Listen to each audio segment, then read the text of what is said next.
오늘 이 시간은 우리 보림교회 72주년 설립 감사 예배를 맞이해서 에베소서 1장 4절에서 14절 본문을 가지고 교회의 부르심이라는 제목으로 우리가 은혜를 나누기를 원합니다.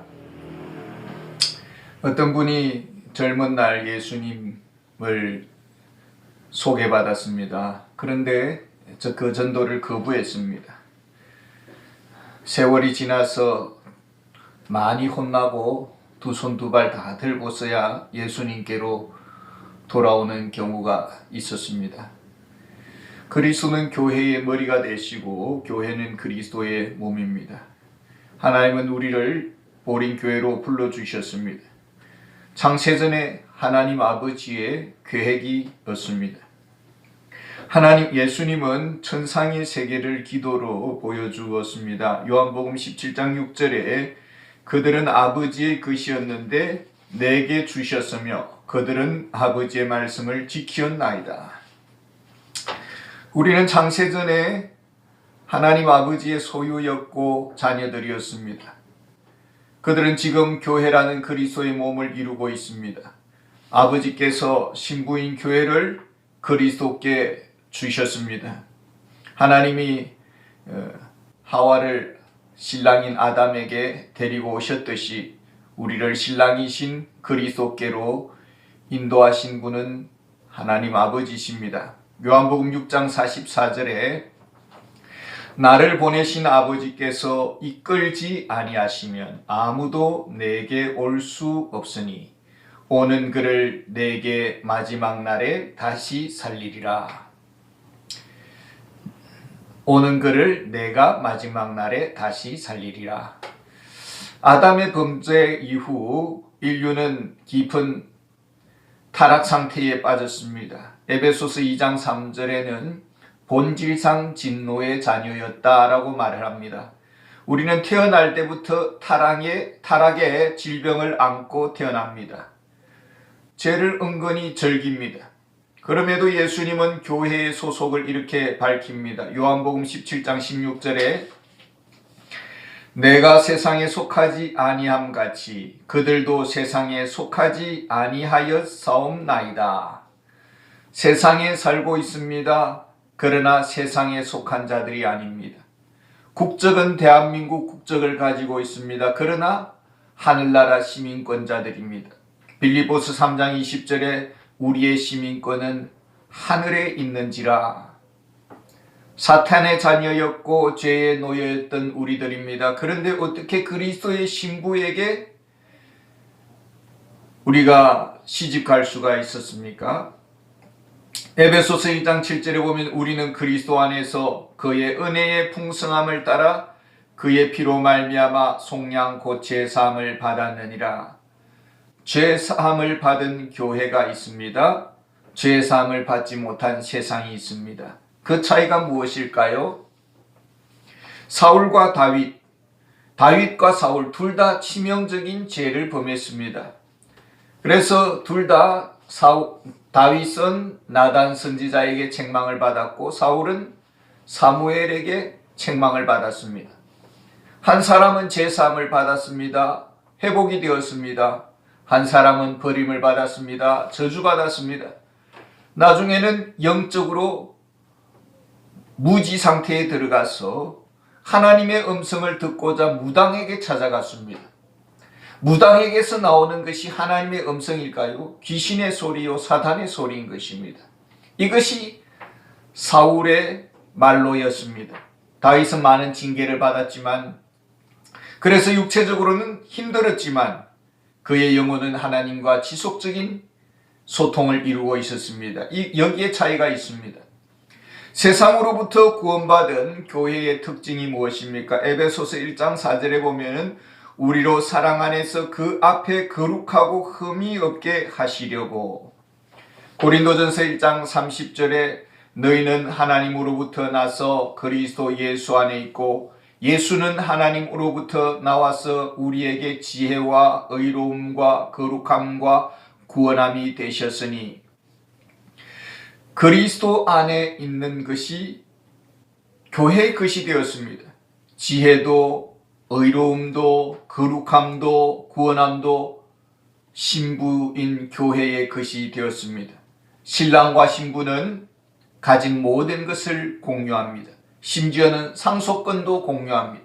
로마서 8장 17절에 자녀이면 또한 상속자 곧 하나님의 상속자요 그리스도와 함께한 상속자니. 예수님은 당신의 모든 것을 함께 교회와 나누십니다. 그 부요, 그 능력, 그 축복을 왜 우리가 풍성하게 누리지 못하는 것일까요? 요한복음 15장 7절에 나를 떠나서는 너희가 아무것도 할 수 없음이라. 주님의 그 모든 것을 공유할 수 있는 교회라면 어떤 교회여야 합니까? 4절에는 그리스도 안에서, 사랑 안에서, 6절에는 사랑하시는 자 안에서 라고 말을 하고 있습니다. 요한복음 15장 7절에 보면은 너희가 내 안에 거하고 내 말이 너희 안에 거하면 무엇이든지 원하는 대로 구하라 그리하면 이루리라. 영적 연합, 영적 사귐을 강조하고 있습니다. 요한일서 4장 16절에 하나님이 우리를 사랑하시는 사랑을 우리가 알고 믿었노니 하나님은 사랑이시라. 사랑 안에 거하는 자는 하나님 안에 거하고 하나님도 그의 안에 거하시느니라. 그리스도와 교회는 영적 연합을 이룹니다. 예수님은 어떻게 그 관계를 설명합니까? 요한복음 15장 15절에 보면은 너희를 친구라 하였노니 내가 내 아버지께 들은 것을 다 너희에게 알게 하였음이라. 일의 관계로 만날 수가 있고 그래서 교회 와서 열심히 일을 합니다. 청소를 합니다. 그러나 우리가 일보다도 더 우선적인 것이 있습니다. 관계입니다. 사랑하는가라는 것입니다. 우리는 어떻습니까? 교회에 일하러 오십니까? 아니면은 사랑의 관계를 나누고 있습니까? 우리가 무엇으로 그것을 알 수가 있을까요? 에베소서 6장 18절에 보면은 모든 기도와 간구를 하되 항상 성령 안에서 기도하고 이를 위하여 깨어 구하기를 항상 힘쓰며 여러 성도를 위하여 구하라. 여러 성도를 위해서 왜 구하는 것일까요? 하나님의 한 가족이기 때문입니다. 가족들은 모든 것을 함께 나눕니다. 가진 것을 나눕니다. 그래서 부모님은 자녀가 그저 돈 많이 벌어오는 그런 부자가 되기를 원하는 것이 아니라 건강하게 살기를 원하고 또 좋은 만남을 가지기를 원하고 좋은 관계를 형성하기를 원하고 모든 것을 위해서 기도하는 것입니다. 그래서 가족들을 위해서 기도할 때는 사실 시간 가는 줄 모르는 것입니다.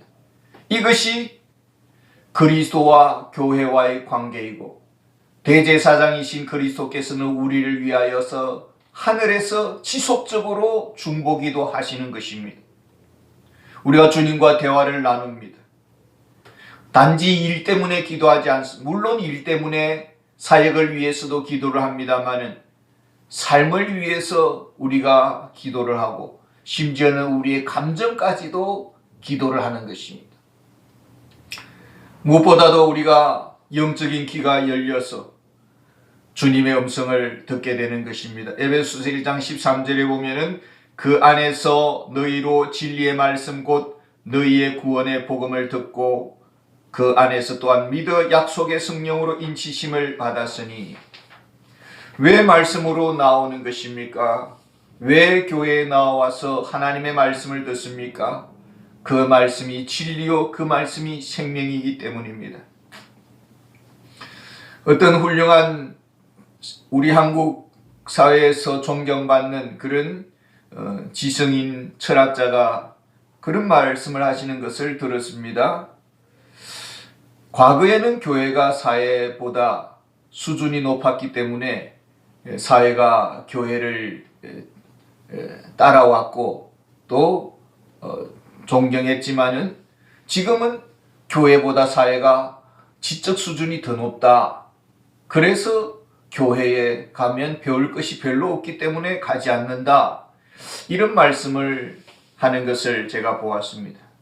과연 그 철학자께서 교회 안에 들어가서 정말 성도들과 더불어 기도하고 한 가족처럼 지냈을까?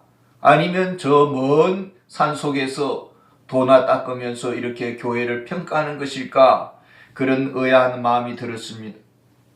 어떤 우리 한국의 최고의 지성인이라고 할 수 있는 분이, 여러분 이름을 대면 다 아십니다. 이분이 예수님을 믿고 많은 환난을 겪었습니다. 사랑하는 딸이 죽고 또 손주까지 죽는 그런 어려움을 겪었습니다마는, 그래서 그분의 입에서 늘 나오는 기도는 다른 것이 아니라 시험 들지 말게 해달라고, 하나님 나 저는 너무나 연약하고 믿음이 약하기 때문에 시험에 들지 말게 해달라고 그렇게 기도한다라는 말씀을 들었습니다. 세상 힘든 줄 모르고 살아왔습니다만 예수님을 믿고 나니 너무나 한계에 부딪히는 것이 많더라라는 것입니다. 우리 인간의 그 질병의 한계, 또 죽음의 어떤 한계 앞에 부딪힐 때 우리는 아무것도 할 수가 없는 것입니다. 한 치 앞도 알지 못하는 우리가 함부로 우리가 논해서는 안 되는 것이죠. 교회를 이야기할 때도 함부로 말을 해서는 안 될 것입니다. 조심해야 합니다. 우리가 주님의 말씀 앞으로 나옵니다. 그 말씀 안에는 하늘의 부요가 있고 영원한 약속이 있고 생명이 있고 살아계신 그리스도 안에 우리가 거하게 됩니다. 그렇다면 진정 그리스도인, 또 교회의 사명은 무엇입니까? 세상에 흠뻑 젖어 살아가고 있는 사람이 있습니다. 그러나 그 속에는 아직도 구원받지 못한 하나님 아버지께 속한 자들이 있습니다. 그래서 예수님은 세상 끝날까지 함께 있으리라고 말씀하시고 교회를 향하여서 땅끝까지 복음을 전파하라는 사명을 주셨습니다. 누군가가 저들에게 다가가서 복음을 전하고 그리스도께로 이끄는 그런 만남을 기다리는 자들이 아직도 세상 속에는 있다라는 것입니다. 저도 이 지역을 촘촘히 다녀보았습니다. 이 지역은 상가들, 시장이 있고 상가들이 많이 있습니다. 도매 상가들입니다. 그러나 좀 더 자세히 보면은 그 뒤에는 가정집들이 많이 있는 것을 볼 수가 있었습니다. 교회는 세상을 향해서 복음의 생명, 그리스도의 생명을 주는 곳입니다. 교회는 세상의 축복의 통로가 되는 곳입니다. 교회가 가는 곳에 사회가 간다라고 했습니다. 물론 일부 교회들이 세상의 걱정거리가 되기도 합니다. 대부분 PD들이 큰 교회, 또 문제 있는 교회를, 몇몇 교회를 이렇게 문제 삼아서 한국교회 전체가 문제가 많은 것처럼, 한국교회 목회자들이 문제가 많은 것처럼 그렇게 선전하는 것을 볼 수가 있습니다. 그럼에도 불구하고 우리가 할 일은 무엇입니까? 교회는 교회에 할 일이 있습니다. 각자 자기의 할 일을 하면 되는 것입니다. 에스겔서 33장 11절에 보면 나는 악인이 죽는 것을 기뻐하지 아니하고 악인이 그의 길에서 돌이켜 떠나 사는 것을 기뻐하노라. 에스겔서 33장 8절에 내가 그 악인에게 말로 경고하여 그의 길에서 떠나게 하지 아니하면 그 악인은 자기 죄악으로 말미암아 죽으려니와 내가 그의 피를 내 손에서 찾으리라.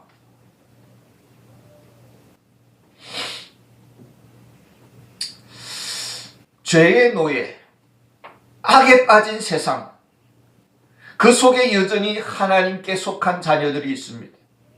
우리 교회는 저들에게 진리의 빛, 구원의 빛을 비추는 등대와 같습니다.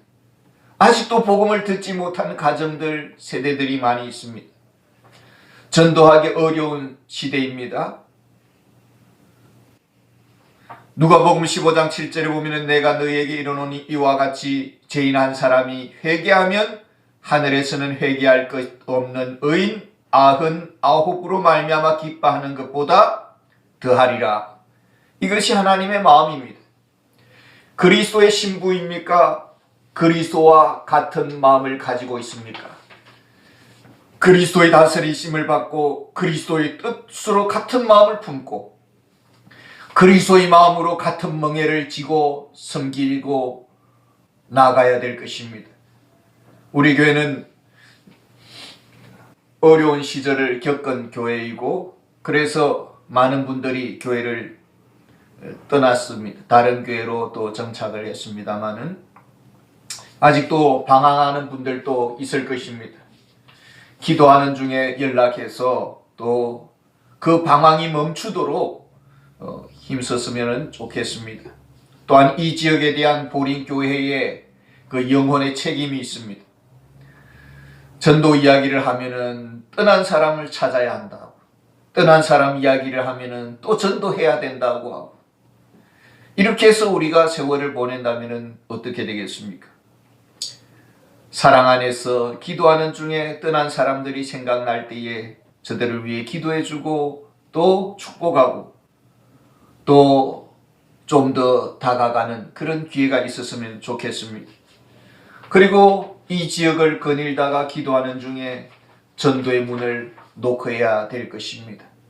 떠난 이들을 위해서는 또 사랑의 책임을 다하고 초대받지 못한 방황한 영혼들에게는 전도의 책임을 다하는 그런 과제가 우리 교회에 있습니다.